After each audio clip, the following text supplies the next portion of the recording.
जितने आस्था चैनल पर कथा सुन रहे हो, जितने फेसबुक और यूट्यूब पर सुन रहे हो, बहुत सावधानी से सुनना। भगवान शंकर शिव के मस्तक पर, पिंडी पर, शिवलिंग पर धतूरा पहली बार चढ़ाया गया वो फुलेरा दूज का दिन था। इसलिए शिव महापुराण की कथा कहती है जिस दिन कोई मुहूर्त नहीं हो, कोई काम नहीं हो, उस दिन केवल फुलेरा दूज के दिन आप किसी भी दुकान का, व्यापार का, व्यवसाय का, जन्म का, आदि का कोई भी मुहूर्त कर लो, वो कभी ठप नहीं हो सकता, वो बढ़कर ही चलेगा।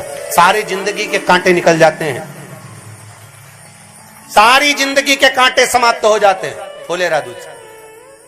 कहते हैं दुनिया में सब दिन का दान, सब दिन का पुण्य समाप्त हो सकता है, और फुलेरा दूज का दान, पुण्य, सत्कर्म, भजन, कीर्तन, नाम स्मरण समाप्त नहीं होता। और भी ध्यान दें, जिसको बहुत भारी बीमारी हो, डॉक्टर कह रहे हैं कि ऑपरेशन की जरूरत है, ऑपरेशन कराना पड़ेगा, गांठ हो गई है, ये हो गया है, वो हो गया है, निवेदन है एक धतूरा फुलेरा दूज के दिन भगवान शंकर के शिवलिंग पर समर्पित करें और 5 बेलपत्र नंदीश्वर भगवान पर अर्थात भगवान नंदी पर समर्पित करें। जीवन में कितनी बड़ी भी बीमारी होगी वो आगे नहीं बढ़ सकती, ऑपरेशन की जरूरत नहीं पड़ सकती, वो केवल फुलेरा दूज पर हो। शास्त्र कहता है भले इसको छुपा कर रखा गया हो शास्त्रों के अनुसार, पर इसकी महत्व का जो दुकान, जो व्यापार, जो व्यवसाय, और पहले भी आपको कहा, मान लो आप शिवरात्रि के दिन रात को भगवान शंकर को धतूरा चढ़ाते हो व्यापार व्यवसाय के लिए, और वो धतूरा आप शिवरात्रि के दिन सुबह 4 बजे से पहले नहीं बांध सकते, तो उस धतूरे को फुलेरा दूज के दिन लाल वस्त्र में बांधकर अपने व्यापार वाली जगह पर बांध दो। जीवन में कभी व्यापार नीचे नहीं जाएगा, बढ़ता ही चला जाएगा। चक्कर आ जाते हो, अचानक गिर जाते हो, हापड़ी भराने लगती हो थोड़ा सा चलने पर, श्वास फूल जाती हो ज्यादा चढ़ने पर, उनके लिए विशेष है कि धतूरे की जड़ को, धतूरे का जो फल होता है उसकी जड़ महाराज निकालकर, धोकर, उसको घिसकर शंकर भगवान पर उसका लेपन कर दीजिए। थोड़ी सी जड़ शिव जी पर चढ़ा दीजिए फुलेरा दूज के दिन। उस जड़ को पानी चढ़ाकर वापिस लेकर आ जाइए। जो मिर्गी का मरीज होता है, जिसको दमे की शिकायत होती है, श्वास की होती है, चलने में हापड़ी भरा जाती हो, फुलेरा दूज के दिन दोपहर के समय पर उसको वो जड़ केवल 3 या 4 बार सुगंध में सुंगा दी जाती है, तो मिर्गी की बीमारी समाप्त हो जाती है, और जिसको दमा श्वास फूलता है उसको भी आराम लग जाता है। फुलेरा दूज के दिन उसके लिए नित्य आनंद का सुख दे जाती है। विशेष आज आपके मन में कोई मनोरथ बड़ा है, कोई कामना बड़ी है, और बाबा से आपने विनती करी कि मेरा ये कार्य अटक रहा है, आप पूरा करोगे, मुझे विश्वास है। 108 चावल के दाने चढ़ाना है। आपने चंदन लगाया, हाथ की हथेली पर 108 चावल के दाने जो घर से गिनकर लेकर गए हो उसको हथेली में रखा। एक एक चावल का दाना नहीं चढ़ाया, हथेली में रखकर जो विशेष कामना 108 अक्षत के दाने हाथ में हो, और आपकी कामना कर कर जिस कार्य के लिए आपने बाबा को आज स्पर्श किया है, हाथ में लेकर जहां आपने चंदन लगाया है उसी जगह पर हथेली से बाबा को चंदन वाले स्थान पर उस 108 चावल के दाने को रख देना चाहिए, छोड़ देना चाहिए, या लगा देना चाहिए। और प्रयास करना, अगर दुख है तो एक धतूरा समर्पित कर कर 1 लोटा पानी अवश्य समर्पित कर। उनके लिए भी कहूंगा जिनको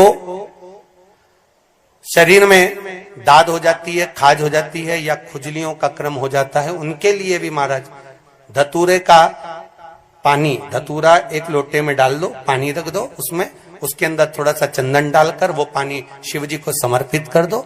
वही पानी को लेकर आ जाइए और कुछ देर तक शरीर में लगाकर बैठ जाइए महाराज। वो केवल फुलेरा दूज का है महाराज, उसको शरीर में लगाकर थोड़ी देर बैठ जाइए, 15-20 मिनट तक।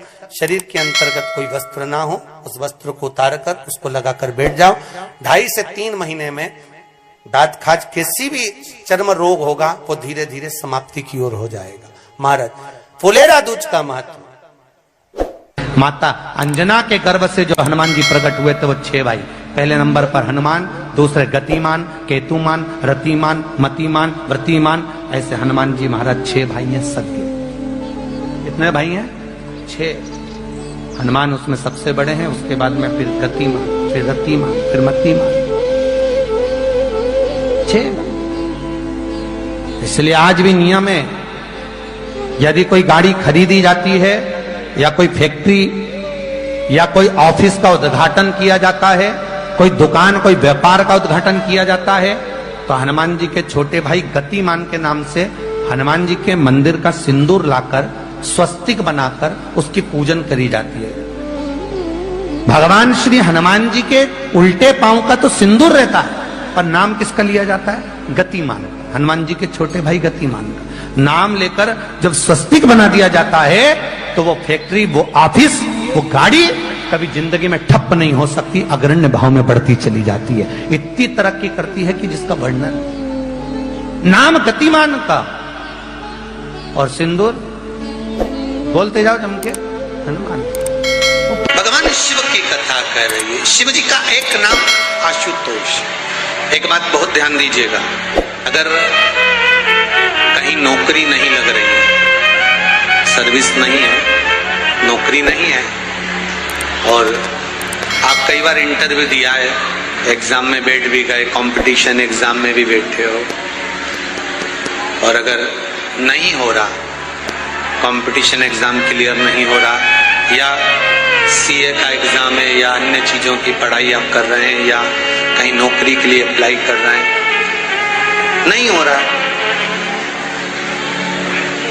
5 शमी पत्र, कितने? जम के बोलो जरा।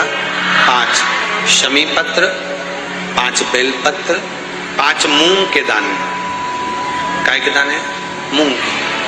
5 मूंग के दाने, 5 सफेद पुष्प, कोई भी सफेद पुष्प जो आपको मिल जाए, शिव जी को समर्पित कर कर 1 लोटा पानी, नाम और गोत्र बोलकर, और जिस एग्जाम में बैठ रहे हो, जिस कंपटीशन एग्जाम में बैठ रहे हो, उसका स्मरण कर कर आपको छोड़ना है। श्री शिवाय नमस्तुभ्यम, शंकर जी का स्मरण करना है।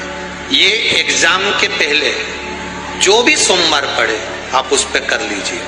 बाबा चाहेगा तो नौकरी लगेगी, 3 महीने के अंदर बाबा दे ही देंगे, ये पक्का। बिल्कुल फ्री हो, नहीं कुछ काम चल रहा, कोई नया काम करने का सोच रहे हो, व्यापार करने का सोच रहे हो, या कुछ अच्छा करने का सोच रहे हो, नहीं हो रहा, उसके लिए भी आप ये कर सकते। ये आप बाबा का स्मरण कर कर आप कर सकते। कभी अगर मौका लगे, और शंकर भगवान का बहुत सुंदर श्रृंगार हो गया, बहुत सुंदर श्रृंगार हो गया, और शिव जी पे माला भी बहुत अच्छी चढ़ी है, बेलपत्र भी अच्छी चढ़ी है, धतूरा भी अच्छा चढ़ा हुआ है, फूल भी अच्छे चढ़े हुए हैं, और आपने देख लिया शिव जी का बहुत अच्छा श्रृंगार हो गया।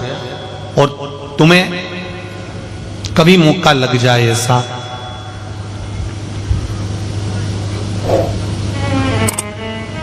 और तुम्हारे पास में एक अच्छी सुंदर सी माला हो पुष्प की, तो आप पुजारी जी को या पंडित जी को कह दो, या पंडित जी मान नहीं हो, शिव जी का अच्छा श्रृंगार हो गया हो, तो वो माला केवल त्रिशूल की, जो त्रिशूल है, उस त्रिशूल पर ही उस माला को अगर आपने केवल टांगी दिया, तो भी आप उन्नति की सीढ़ी पर आगे बढ़ना प्रारंभ कर देते। पर किस समय पर? जब भगवान का पूर्ण श्रृंगार हुआ, पूर्ण श्रृंगार शिव जी का हो गया, और माला तुम्हारे हाथ में है, और तुमने देखा भगवान का श्रृंगार हो गया। अब शिव जी पे अगर माला चढ़ाऊंगा और श्रृंगार गिर जाएगा, तो उस माला को आप अपने यश प्राप्ति के लिए, अपने आनंद के लिए, अपनी उन्नति के लिए आप उसको त्रिशूल पर चढ़ा